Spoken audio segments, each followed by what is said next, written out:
So students, आज हमारे पास section third है। सेक्शन थर्ड में हमारे पास होगा नॉर्मल सब ग्रुप्स और उसके साथ में हम पढ़ेंगे होमोमॉर्फिज्म एंड आइसोमॉर्फिज्म। तो इससे पहले हमने फर्स्ट सेक्शन में ग्रुप्स पढ़ लिया था, सेकंड सेक्शन में हमने सब ग्रुप्स पढ़ लिया था। अब थर्ड सेक्शन में हम पढ़ेंगे नॉर्मल सब ग्रुप। तो सब ग्रुप्स की डेफिनेशन तो आपको क्लियर ही होगी। Now I will define normal sub group. तो इससे पहले मैं आपने जो सॉल्यूशंस भेजे थे, काफ़ी बच्चों ने सॉल्यूशंस भेजे थे, मेरे पास पहुंच गए। अभी मैंने लिस्ट भी बना ली है, तो मैं कल आपको बता दूंगा कि किन किन स्टूडेंट्स ने कैसे कैसा परफॉर्म किया था। मोर ओवर सभी ने अच्छा परफॉर्म किया, पर कल मैं आपको पूरा उसका डिटेल बता दूंगा। तो today we will have normal sub groups. तो नॉर्मल सब ग्रुप को हम डिफाइन करते हैं। इस सब ग्रुप एच, पहले उसको सब ग्रुप होना पड़ेगा। इस सब group H of a group G is normal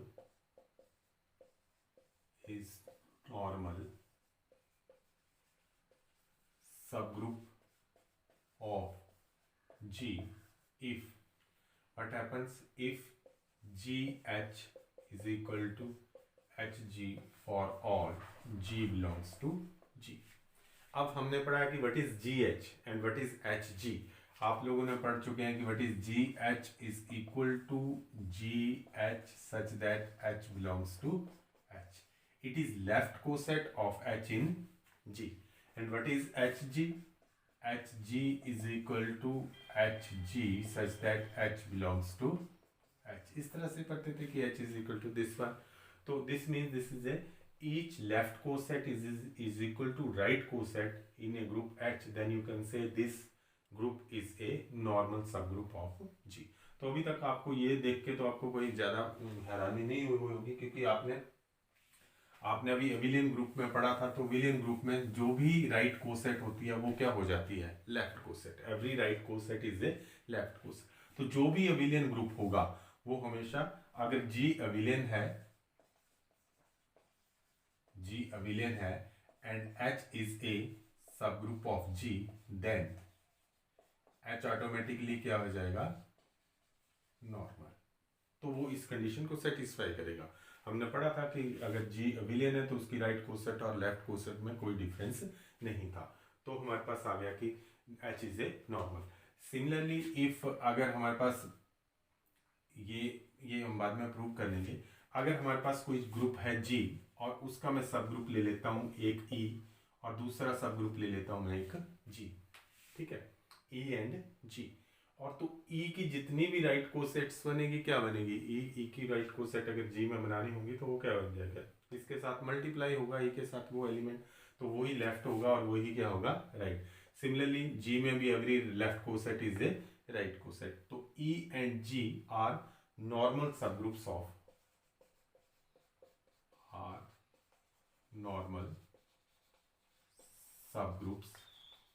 of G। ये जो ट्रिवियल सबग्रुप्स होते हैं ये दोनों क्या बन जाते हैं? Normal subgroups of G। वो इस कंडीशन को हर हालत में सेटिस्फाई करते हैं। और दूसरा मैंने बताया कि if G is abelian then इसका कोई भी हम सब ग्रुप लेंगे वो हमेशा क्या हो जाएगा? Normal sub group. अब हम इसी से हम डिफाइन कर देते हैं simple group. Simple group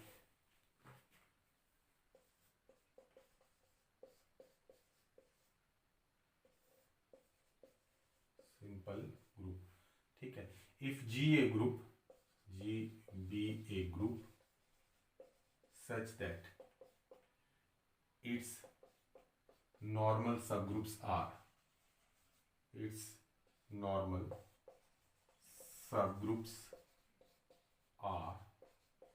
only E and G, ठीक है। G be a group such that its normal subgroups are only G, सिर्फ दो ही इसके पास नॉर्मल सबग्रुप्स हैं, E and G, then G is called simple। कई बार इसकी डेफिनेशन भी पूछी जाती है, सिंपल। तो अगर मेरे पास एक मैं ऑर्डर ले लूँ, G is a group of order such that order of G is equal to 70, तो उसके पास ऑब्वियसली दो ही सब ग्रुप होंगे, one is E and other is G, और ये दोनों क्या होंगे? Normal. So group of order G या ग्रुप ऑफ ऑर्डर प्राइम क्या बन जाएगा? ये हमारे पास सिंपल ग्रुप बन जाएगा। तो सिंपल ग्रुप के पास केवल 2 ही नॉर्मल सब ग्रुप होने चाहिए, ओनली 2 नॉर्मल, कोई तीसरा नॉर्मल सब ग्रुप नहीं होगा, तो हम उस ग्रुप को कहेंगे it is a simple group. तो जैसे जैसे हम और एग्जांपल्स करेंगे आपको थोड़ा और क्लियर हो जाएगा। अभी तक आपने डेफिनेशन यही याद रखनी, this is equal to this one. तो देखो इसमें अगर आप एक ग्रुप ले लेता हूं मैं, Q8 ले लेता हूं क्योंकि this is a non abelian group. अब इसका मैं एक सब ग्रुप ले लेता हूं H is equal to 1 minus 1 I and minus I want to check its left cosets and right coset. तो लेफ्ट कोसेट अगर मैं 1 माइनस 1 I और माइनस I इसमें से कोई एक एलिमेंट लेता हूं तो H ही आने वाली है, ठीक है। Q8 में हमें पता है कि और भी एलिमेंट होते हैं, तो मैं इसमें ले लेता हूँ J और H, क्योंकि बाकी 1 into H minus 1 into H I into H minus I H तो यही आने वाली है। तो J इंटू एच, इसके एलिमेंट को मैं J से मल्टीप्लाई करता हूँ तो मेरे पास आएगा J minus J into I is minus K and J into I is minus K and it is equal to K, ठीक है J। अब मैं बनाता हूं राइट कोसेट। अब J कहाँ मल्टीप्लाई होगा, राइट साइड में, तो I into J is J, ठीक है। फिर I इंटू जे नहीं 1 इंटू जे, फिर minus 1 into J is minus J। अब देखना I इंटू जे इज के, I की J के साथ मल्टीप्लाई के और माइनस I की J के साथ मल्टीप्लाई क्या की। तो ये तो दो, एक लेफ्ट कोसेट है और ये राइट कोसेट है।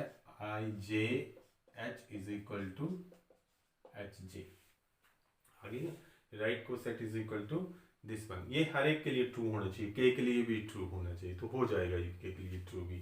तो लेकिन आपने ये ध्यान रखा, देखो जे एच में जब मैंने जे को किसके साथ मल्टीप्लाई किया, आई के साथ, तो मेरे पास क्या आ गया माइनस के।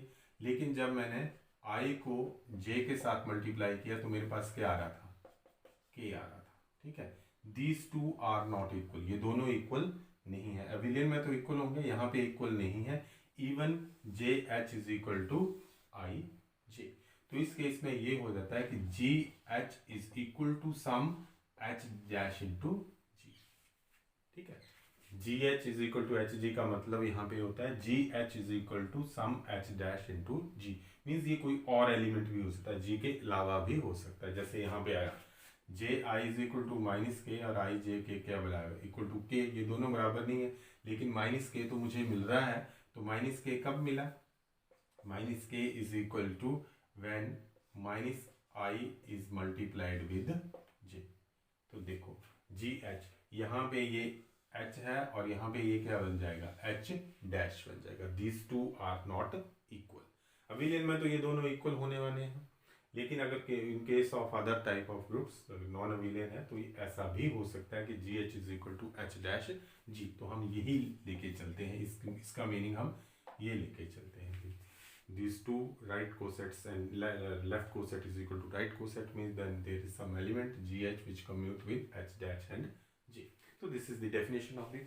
अब हम इस definition के ऊपर कुछ theorems करते हैं।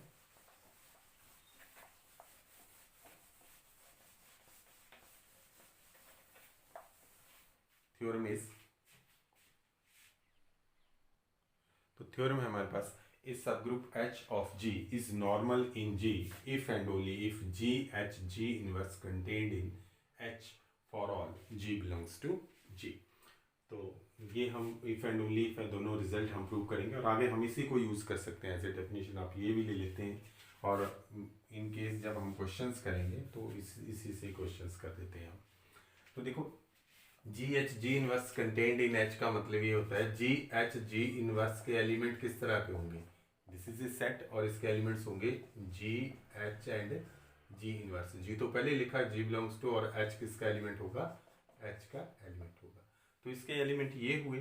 तो अगर मैं जी एच जी इनवर्स किसको बिलोंग करता है, जी एच जी इनवर्स को, और वो किस में कंटेन है, एच में, तो मैं ये ऐसे भी लिख सकता हूँ जी H G inverse is contained in H. इसका मतलब यही हुआ कि जी एच जी इनवर्स कोई एलिमेंट किस में कंटेन हो रहा है, एच में, तो हम कह देंगे H is a normal sub group. तो या तो आप एलिमेंट कह दो कि एलिमेंट कंटेन्ड इन एच, और इसका मतलब यही होता है, अगर ऐसा हो तो this implies that G H G inverse is a subset of तो एक ही बात है, चाहे ये लिखा हो चाहे ये लिखा हो। इनफैक्ट हम ये भी प्रूव कर देंगे कि G H G inverse is nothing but it is equal to H.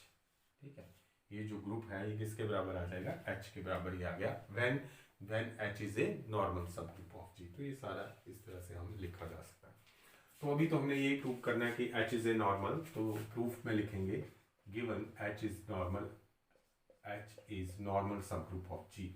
तो एच इज नॉर्मल हमने लिखा था, एच इज नॉर्मल इस तरह से लिखा जाता है, ये ट्राइंगल बना देती है, H is normal in G. या हेडिंग में लिखना तो आप लिखेंगे H is normal in G, तो मैंने ऐसे लिख दिया H is normal in G. Therefore हमारे पास है G H is equal to H G for all G belongs to G. This is definition. और मैंने यहाँ से कहाँ पहुँचना है, यहाँ पे मैं इसका कोई एलिमेंट कंसीडर करता हूँ, तो इसका एलिमेंट होगा जी एच, है ना, G H contain belongs to G H, और G H is equal to H G यहाँ से, तो इट मीन्स जी एच किसका एलिमेंट बन जाएगा, एच जी का। और एच जी के हमारे पास एलिमेंट किस तरह के होंगे, एच जी के हमारे पास एलिमेंट होंगे सम एच डैश इंटू जी। ये एच जरूरी नहीं, अभी मैंने बताया था कि ये एच डैश वो कोई भी हो सकता है, मीन्स एच डैश भी किसका एलिमेंट है, एच का। तो अगर G H is equal to H dash G आ गया और मैं इसको जी इनवर्स ऑपरेट करूं दोनों तरफ, तो मेरे पास आ जाएगा G H G inverse is equal to H dash. ये जी इनवर्स ऑपरेट हो गया, अब इसको बार बार लिखने की जरूरत नहीं है। और एच डैश किसका एलिमेंट है, H dash is an element of H. H and H dash दोनों किसके एलिमेंट है, एच के। तो मेरे पास आ गया G H G inverse contained in H. और इसका मतलब ये क्या होता है कि G H G inverse this is a set of this one to this. अगर आप लिखना चाहें तो आपने लिख देना where this is G H is an element where H dash किसका एलिमेंट है, एच का एलिमेंट है, where H H is equal to H element. तो this is the simple case. तो इस तरह से आप इसको प्रूव कर सकते हैं, यहाँ तक पहुँच सकते हैं। बाकी और भी हैं दूसरे मेथड, पर this is a best method. अब हमने वापस जाना है, अब हम क्या लेके चलेंगे, given G H G inverse contained in H and you want to prove that H is a normal subgroup of G. यहां तक आपने पहुंचना है। तो इसको लिखा जा सकता है कि जी एच इज, अगर मैं इसको ऐसे ही रहने दूं और इसको 1 कर दूं, this is 1 and this is for all G belongs to G। अगर G ग्रुप है और G को बिलोंग करता है तो G इनवर्स भी किस में होगा, G में। तो G belongs to G, therefore G inverse भी किस में बिलोंग करेगा, G को, because G is a group. ये तो होना ही है। अब ये अगर G के लिए ट्रू है तो G इनवर्स के लिए भी ट्रू होगा, तो I can write it as therefore G inverse H G inverse भी किस में कंटेन होगा, एलिमेंट ही चेंज किया, पहले G ले रहे थे, अब हम कौन सा ले रहे हैं, G इनवर्स। तो this is nothing but G inverse H, और G इनवर्स होल इनवर्स क्या बन गया है, this is G is contained in H। तो अब देखना, अब इसको हम करते हैं, दिस इज, इसको मैं ऐसे रहने दिया G इनवर्स H और G। अब इसको इस तरफ मैंने मल्टीप्लाई कर दिया G के साथ और इस तरफ मल्टीप्लाई कर दिया G इनवर्स के साथ, कोई फर्क तो नहीं पड़ा। अगर मैं इसको H को बीच में रख के देखूं तो ये क्या बन गया, G इनवर्स, और ये G inverse which is the identity element. ठीक है, अब फर्क पड़ा, इसको हमने G से मल्टीप्लाई किया और इसको भी मैंने किससे मल्टीप्लाई किया, G इनवर्स से। तो अगर यहाँ पे दो एलिमेंट से इस तरह से मल्टीप्लाई किया तो यहाँ भी करना पड़ेगा, तो यहाँ पे G आ जाएगा और यहाँ पे क्या आ जाएगा, G इनवर्स। ठीक है, यहाँ हमने लेफ्ट में भी G से मल्टीप्लाई किया है, राइट में G इनवर्स से मल्टीप्लाई किया, तो लेफ्ट में G और राइट में G, and this is equal to क्या बन जाएगा, G inverse E and G inverse is E and this is nothing but it is H। तो H is contained in G inverse and this is the two. First and second implies, क्या implies करेंगे, G inverse is equal to H आ गया हमारे पास। ठीक है, अगर ये भी आ जाए, मैंने कहा था कि नॉर्मल सब ग्रुप में ये भी ट्रू होता है। कई बार ये प्रूव करने के लिए आ जाता है कि prove that G inverse is equal to H when H is normal, तो ये हो गया आपके पास। ठीक है। तो G inverse is equal to H, और from here you will get G H is equal to, यहाँ मैंने जी से मल्टीप्लाई किया, यहाँ भी किससे कर दिया, जी से, this is equal to H G. यहाँ किससे मल्टीप्लाई किया, जी से, और यहाँ भी किससे मल्टीप्लाई किया, जी से। G inverse is identity and this is equal to, this implies that H is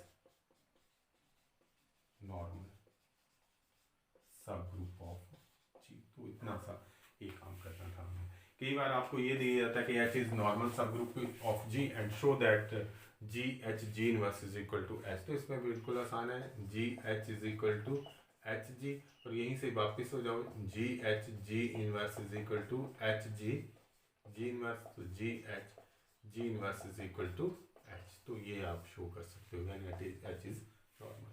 और जब आपको ये दिया हो कि एच इज नॉर्मल, तो आपने, और प्रूव दैट दिस इज, ये भी पूछ लिया जाता है कि ये प्रूव करो, तो आपने नॉर्मल की डेफिनेशन ये ले लेनी कि if it is a normal then G H G inverse is equal to H, और यहाँ से आप यहाँ पहुँच जाओगे, G H G inverse is equal to H, therefore multiplying by G, यहाँ भी जी, यहाँ से जी मल्टीप्लाई किया, you will get G H is equal to H G for all G belongs to G, therefore H is normal subgroup of G. तो इसी theorem में छोटे छोटे और रिजल्ट्स बनते हैं, जैसे ये वाला बन जाता है कि if H is normal then show that G H is equal to H G. तो आपने चाहे ये डेफिनेशन ले लेनी, चाहे ये डेफिनेशन ले लेनी, ये वाली G H G inverse is equal to H, और उससे आपने कहाँ पहुँच जाना, G H is equal to H G के ऊपर। तो ये यहाँ से आप लिखा जा सकता है ये वाला थ्योरम। तो इस थ्योरम से कोई डिफरेंट छोटे छोटे रिजल्ट आपको मिल जाएंगे। अब हम लिखेंगे, तो ये एक छोटा सा रिजल्ट है, show that every sub group of an abelian group is normal.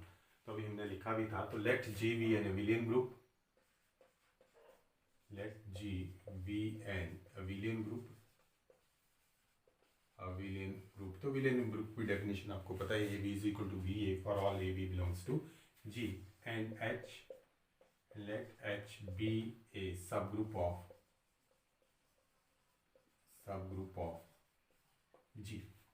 अब हम ले लेते हैं जी किसका एलिमेंट ले लेते हैं, जी का, and H belongs to H. हमने ये ध्यान में रखना है कि जी एच जी इनवर्स किस में आ जाएगा, अगर एच में आ जाएगा तो it is a normal sub group. तो मैं लिखता हूँ जी एच और जी इनवर्स, ग्रुप है तो जी इनवर्स होगा, and this is written as G H. G किसका एलिमेंट है, जी का, एच किसका एलिमेंट है, एच का, तो एच भी किसका एलिमेंट होगा, जी का। Group is abelian, therefore G H is equal to H G, ठीक है। G H is equal to H G, and this is H G G inverse is equal to E, and this is H, और H किसका element है, H का। तो it means हमने क्या prove कर दिया, G H G inverse is equal to H and which belongs to H, तो that is G H G inverse belongs to H.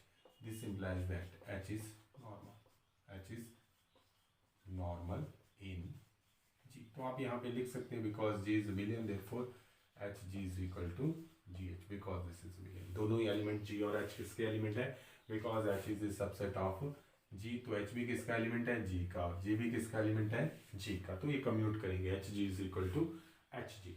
तो you will get whenever a group is abelian, तो इसका हमेशा, इसके सारे के सारे सब ग्रुप्स क्या होंगे, नॉर्मल सब ग्रुप्स होंगे। एक और छोटा सा रिजल्ट है, उसको भी कर ही लेते हैं।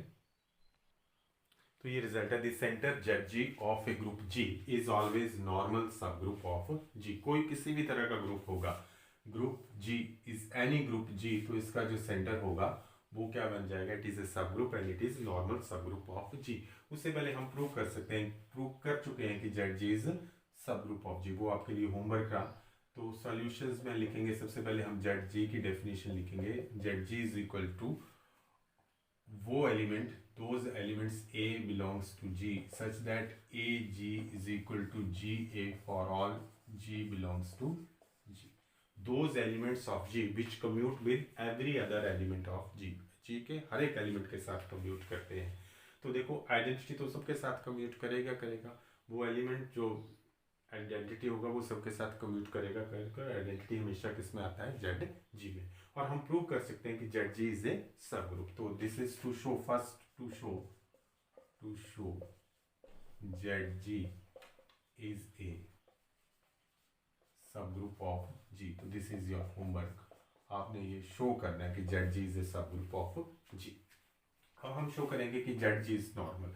जेड जी इज नॉर्मल तो हम एक एलिमेंट लेंगे G belongs to G and A belongs to Z G, normal show करने के लिए। तो जी ए जी इनवर्स किस में आना चाहिए, जेड जी में, तब जेड जी क्या हो जाएगा, नॉर्मल। तो this can be written as A G because A belongs to centre, A centre का एलिमेंट है, therefore A G is equal to G A. तो A G G A is equal to A G G inverse and this is equal to A into E which is equal to A, और A किसका element है, Z G का, because A belongs to Z G, therefore A G is equal to G. Z G में जगह दो भी element होंगे तो वो कम्यूट करेंगे। तो मेरे पास क्या आ गया, G A G inverse contained in Z G, this implies that Z G is a normal sub group of ji.